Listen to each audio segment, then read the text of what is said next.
Meskipun angka kepuasannya tinggi, tapi masyarakat sekali lagi jangan terlena. Dari Prof Wiwi ada yang masih mengganjal Prof sebelum kita ke Pak Iya, Wiwi? karena roda pembangunan itu ada di birokrasi, maka janji yang tadinya itu menyenangkan kita, zakon kabinet, tapi nggak jadi kan?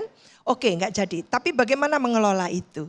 Contoh sekarang kan, bahwa saya ini adalah pegawai negeri ini ya, ASN, saya merasakan bagaimana anggaran yang akan dipotong ya di kementerian dan lembaga dan dampaknya terhadap aktivitas kita. Apakah saya periset ini akan bisa melakukan riset dengan memadai? Itu pertanyaan yang sangat serius. Padahal riset-riset kita tidak main-main. Dulu kami di Lembaga Ilmu Pengetahuan Indonesia, sekarang BRIN. Itu satu contoh. Apakah kami nanti kalau gitu ya, dikurangi sedemikian rupa jatah riset yang sekarang aja sudah sangat kecil kan gitu. Lah itu apakah nanti memadai? Oh, penelitiannya cuman secondary resources. Apa? Studi kepustakaan. Ya Allah, gitu kan? Mempengaruhi hasil dong tentunya. Iya, belum lagi ada kemungkinan penalti-penalti terhadap tukin kita gitu ya. Dengan berlapis-lapis itu. Jadi mohonlah Pak Prabowo, kami-kami ya periset ini gitu ya, ASN ini tolong tentunya ingin melakukan penelitian yang sangat serius dan hasilnya itu kita publikasikan, kita berikan untuk negara.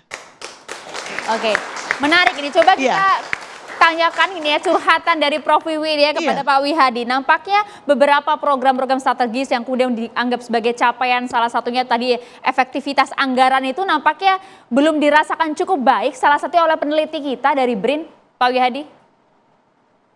Ya, saya sudah mendengarkan berbagai macam pendapat yang tadi disampaikan dan ini adalah langkah positif dan ini juga kalau kita melihat kinerja Pak Prabowo, tentunya juga ini didasari juga adanya transisi yang cukup baik dari pemerintahan Pak Jokowi karena kita paham bahwa pada bulan Oktober itu bagaimana sistem anggaran kita sudah diketok sudah diketok palu antara DPR dan pemerintah pada bulan September. Artinya bulan Oktober, November, Desember ini kan sisa-sisa anggaran yang sebenarnya terjadi di 2024. Nah kemudian kalau tadi Prof. Sudah meragukan mengenai masalah anggaran, tentunya bahwa anggaran ini dengan waktu yang kita lihat dari mulai Oktober, November, Desember dengan sisa anggaran yang ada, terus kemudian juga kita ada kementerian-kementerian yang baru, artinya kementerian yang memang itu satu kementerian yang dipisahkan menjadi tiga kementerian itu adalah dengan cara untuk mengefektifkan. Nah, tapi mata anggarannya kan tetap mengacu kepada 2024. Maka di situ kita melihat bahwa memang anggaran pada saat itu hanya operasional.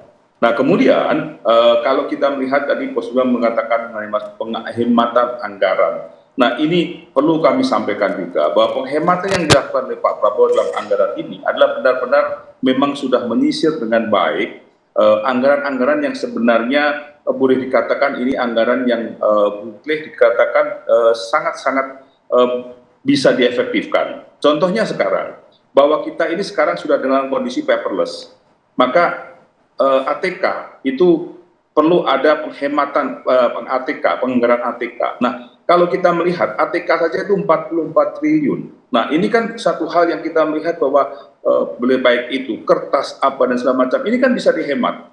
Nah, ini penghematan dilakukan. Kemudian juga perjalanan dinas. Nah, perjalanan dinas ini juga perlu kita garis bawahi. Artinya ada hal-hal dengan kondisi teknologi yang sekarang ini dengan kita sendiri mungkin dengan pertemuan-pertemuan yang sekarang dengan daring itu sudah bisa melakukan pertemuan-pertemuan dengan baik. Nah, ini adalah sesuatu hal langkah-langkah positif yang kita lakukan bahwa era yang saat ini sudah era yang kita lihat bahwa kantor-kantor sekarang juga orangnya juga banyak yang tidak dari kantor. Kalau swasta itu mereka bisa bekerja anywhere, mereka bisa work from anywhere, itu bisa terjadi juga. Nah, ini adalah penghematan yang dilakukan. Jadi kita tidak memotong bagaimana riset yang dilakukan dan ini adalah untuk kepentingan bangsa, tetapi ini adalah bagaimana Pak Prabowo menghemat daripada anggaran ini, dan anggaran yang dihemat ini untuk apa? Ini adalah untuk kepentingan rakyat juga. Kita melihat bahwa program-program Pak Prabowo, kita lihat makan bergizi gratis MBG itu adalah sesuatu hal yang sangat positif dan ini memberikan dampak ekonomi juga. Jadi tadi ada hal keraguan mengenai masalah pertumbuhan ekonomi yang targetnya adalah 8. Nah kalau kita lihat dari makanan bergizi ini bukan suatu hal yang main-main, karena dalam makanan bergizi itu sirkular ekonomi itu akan berjalan. Nah ini program Pak Prabowo yang benar-benar diperhitungkan sekali dengan adanya makanan bergizi ini, karena makanan bergizi ini tentunya bahwa membutuhkan beras, membutuhkan lauk, membutuhkan gizi, telur dan segala macam. Baik itu semua daerah itu tentunya dengan konten lokal dan itu akan menumbuhkan pertumbuhan ekonomi di daerah sehingga pertumbuhan ekonomi itu akan menjadi merata di seluruh daerah. Nah ini adalah sesuatu hal yang memang sirkular ekonomi akan berjalan untuk masalah MBG ini. Kemudian kalau kita lihat program yang kenapa mesti harus melakukan swasembada pangan dan ini ada dibutuhkan karena kita juga setelah dengan kondisi ini bahwa semuanya akan membutuhkan itu. Nah inilah suatu program-program yang memang menyentuh pada langsung pada rakyat untuk kepentingan rakyat. Dengan kondisi yang demikian maka sebenarnya dalam waktu yang sangat pendek sekarang ini, kita katakan 100 hari yang dengan kita melihat bahwa Pak Prabowo sudah cukup baik dengan survei yang ada, maka kita melihat bahwa ini adalah kepercayaan masyarakat bahwa Pak Prabowo memang dengan program-program yang ada itu adalah memang untuk kepentingan. Tapi keterbatasan kita lihat sekali lagi bahwa kalau kita bicara mesti sistem anggaran, Januari ini baru kita lakukan DIPA pengesahan DIPA masing-masing kementerian. Nah ini sudah kita melihat bahwa track record ini kementerian ini sudah bekerja. Jadi ini adalah salah satu juga kita lihat bahwa apa yang dikhawatirkan mengenai masalah kementerian ini sangat akan kita lihat bahwa kinerja mereka akan kita nilai kemudian dengan kondisi kenaikan yang sudah ada anggaran yang sudah baik dan tidak seperti yang kemarin yang mereka masih dengan anggaran yang sisa-sisa tahun yang lalu dan sekarang ini baru berjalan. Jadi saya kira ini adalah sesuatu hal yang kita lihat bahwa ke depannya dengan kepercayaan masyarakat kepada Pak Prabowo, kami berterima kasih karena masyarakat ternyata memang melihat bahwa Pak Prabowo ini memberikan rasa aman untuk investasi juga. Kita melihat bahwa salah satu hal yang kita lihat bahwa Pak Prabowo sangat mendengar apa yang jadi di masyarakat, yaitu tidak menaikkan PPN 12%. Baik, nah ini adalah sesuatu hal yang kenapa? Poinnya sudah kami tangkap, kita boleh bergantian dengan narasumber di studio ya Pak Wihadi. Kita boleh ke PCO. Mas Uki, kami yakin Presiden Prabowo tipe yang sangat terbuka, menerima seluruh kritikan, saran, masukan dari publik. Capaian dalam 100 hari ini Mas secara objektif bisa di... Iya, pertama-tama Presiden tidak mengenal istilah program maupun target 100 hari. Itu dulu ya. Tapi kami memahami bahwa publik, media, juga katakanlah komentator sudah terbiasa dengan istilah tersebut. Jadi kalau kita berbicara program, ini programnya sampai kapan? Ada yang 5 tahun seperti MBG ya, atau ada yang 2 sampai dengan 3 tahun seperti menghapus kemiskinan ekstrim menjadi 0% dan lain-lain. Tapi kalaupun kita berbicara 6 bulan atau 3 bulan boleh juga. Kita berbicara soal apakah sudah dimulai atau kalaupun sudah dimulai progresnya sampai mana. Nah, kita berbicara 3 bulan lah kurang lebih ya. Jadi kita melihat kepada tingkat kepuasan publik kepada Presiden Prabowo dan juga Wakil Presiden Gibran Rakabuming Raka. Litbang Kompas sudah mengatakan bahwa tingkat kepuasan di sana 80%, indikator politik 79%, LSI Denny JA kurang lebih sama dan mereka masih di dalam margin of error, artinya dapat dipertanggungjawabkan secara kaidah keilmuan. Begitu ya. Tapi kan kita juga enggak sampai di sana aja yang kita lihat misalnya ya. Jadi misalnya begini, kita bedah lagi. Ada yang tentang ekonomi, ada yang tentang kesejahteraan dan lain-lain. Misalnya tentang ekonomi, ya, tentang ekonomi sudah cukup baik, 80 sekian persen. Bahkan kesejahteraan juga 80 sekian persen. Dan kami menganggap ini artinya kerja-kerja ekonomi. Pemerintah itu sudah berada di track yang benar, rel yang benar, dan lokomotifnya sudah melaju dengan kecepatan yang juga benar. Namun kita bedah lagi, di ekonomi itu ada apa? Ternyata yang paling rendah adalah soal lapangan pekerjaan. Lalu kita lihat datanya, ternyata kok pengangguran turun-turun aja sih sebenarnya, lalu masalahnya di mana? Kita lihat lagi ternyata ada pergeseran memang. Dari orang yang tadinya bekerja di formal, kemudian dia bergeser ke informal. Nah, hal-hal seperti inilah secara objektif ya menjadi masukan buat pemerintah sebenarnya. Jadi nggak hanya yang bagus-bagus saja yang kemudian kita rayakan gitu. Jadi ada hal-hal catatan-catatan kritis yang pemerintah juga harus dengarkan dengan fair, dengan baik, dan Presiden Prabowo juga sangat mengapresiasi kritik. Jadi bagi kami kritik itu seperti obat dan vitamin ya, mungkin di lidah rasanya pahit. Tapi setelah kita konsumsi, ini menyehatkan. Berbeda dengan gula-gula yang kalau kita konsumsi kebanyakan malah kita diabetes. Kurang lebih seperti itu ya, itu sebuah analoginya. Nah, inilah dia yang sedang kami lihat ya. Jadi selama 3 bulan ini cukup baik ya, dan kami menilai ini karena beberapa hal. Yang pertama itu adalah janji politik itu sudah mulai ditunaikan. Program makan bergizi gratis tanggal 6 Januari sudah dimulai secara bertahap ya. Lalu kemudian pemutihan utang UMKM yang terutama bergerak di sektor pangan itu juga sudah dimulai per 1 Januari. Subsidi pupuk juga sudah dimulai per 1 Januari. Nanti kawan-kawan kalau berulang tahun, nah tadi kan kalau makan bergizi gratis kan anak-anak kuliah kan nggak dapet ya. Tapi kalau ulang tahun jangan party-party doang ya. Periksa kesehatan gratis di puskesmasnya masing-masing. Ya. Jadi itulah dia ya, itu yang pertama. Lalu juga renovasi sekolah juga sudah akan dimulai, yaitu sudah dianggarkan 17 triliun rupiah. Jadi banyak sekali sekolah-sekolah kita di pelosok-pelosok ternyata yang tidak memiliki toilet. Dan ini berbahaya sekali buat siswa-siswi terutama yang perempuan ya, untuk siswi. Karena idealnya manusia itu apalagi yang masih tumbuh itu buang air kecil itu 2 jam sekali.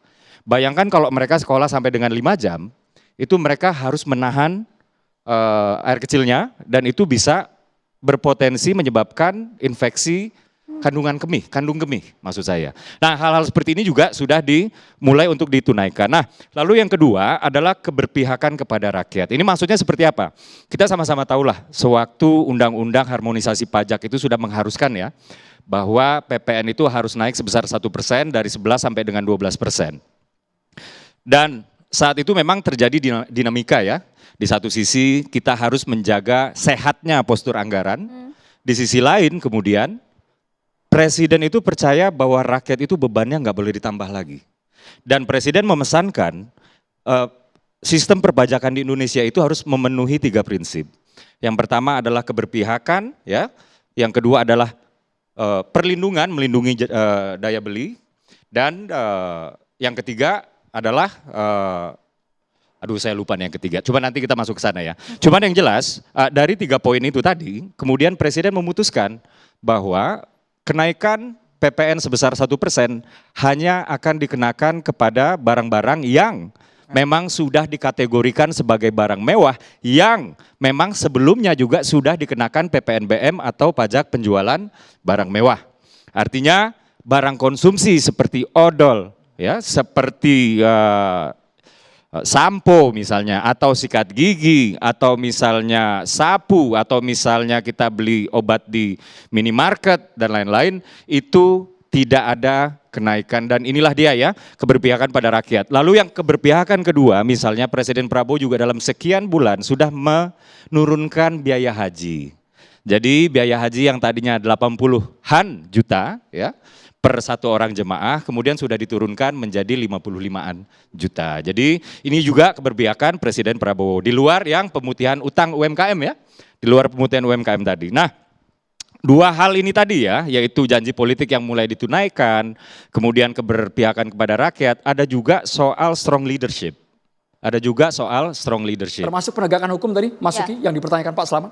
Iya, bahkan beberapa ya dalam sebulan atau 1,5 bulan pertama, kita sama-sama tahu ya bahwa ada seorang pejabat DMA yang tadi sudah juga diutarakan oleh Bang Ade Armando yang dengan tegas ya itu diadili ya, yang kemudian dibuka sebuka-bukanya dan lain-lain ya, dan itu adalah wujud bahwa Presiden itu tidak main-main ya di dalam penegakan hukum, termasuk dengan memberikan keistimewaan even pada seorang pejabat tinggi sekalipun. Misalnya seperti itu. Tapi begini, strong leadership yang saya maksud barusan itu adalah kalau kita ibaratkan ya, kabinet merah putih ini harus terorkestrasi dan bermain seperti kalau sepak bola Belanda itu total football. Total Football ya.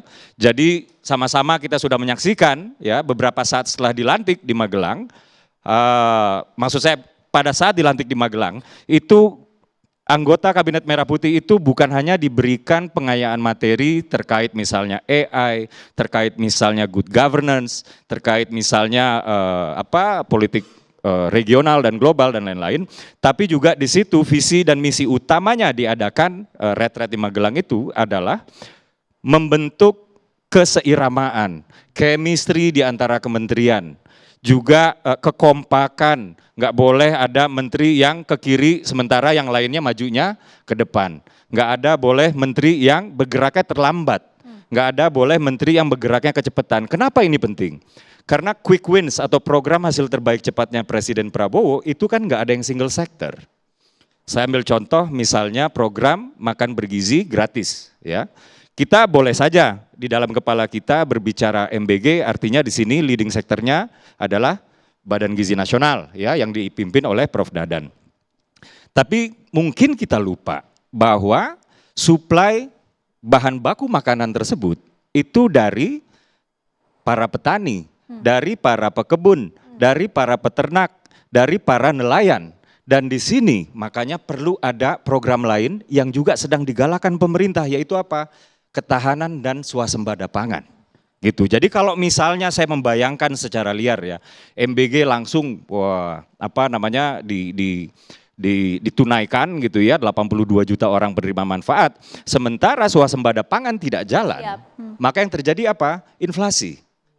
Harga kenaikan bahan pokok itu akan terjadi kenaikan yang luar biasa besar. Jadi inilah yang dimaksud dengan keseiramaan tadi. Nggak boleh ada yang lambat, nggak boleh ada yang cepat. Nah inilah dia yang saya maksud tadi dengan strong leadership. Tapi kalau Presiden Prabowo sendiri menilai jajaran Kabinet Merah Putih, beliau sudah mengatakan bahwa secara umum beliau puas ya. Beliau puas dengan anggota kabinet yang bekerja siang dan malam. Walaupun 1-2 orang kami tangkap ada yang belum apa-apa sudah minta tambahan anggaran. Sesaat lagi Mas. Siap. Baru juga dilantik. Kita harus jeda. Siapa demokrasi.